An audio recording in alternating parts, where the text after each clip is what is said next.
kinailan. Jesus is your shield. He is your God. He is your Lord.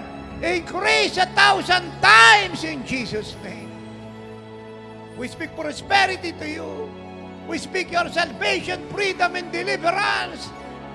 We speak that the glory of God will cover you and visit you.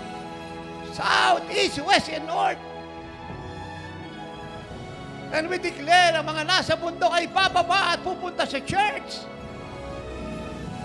Ang armed conflict ay titigil, ang rebellion ng communism ay mawawasak. At ang mga komunista ay hawak ng Biblia, ay iwanan ng Armalite at susuko sa Diyos at magbabalik loob sa gobyerno.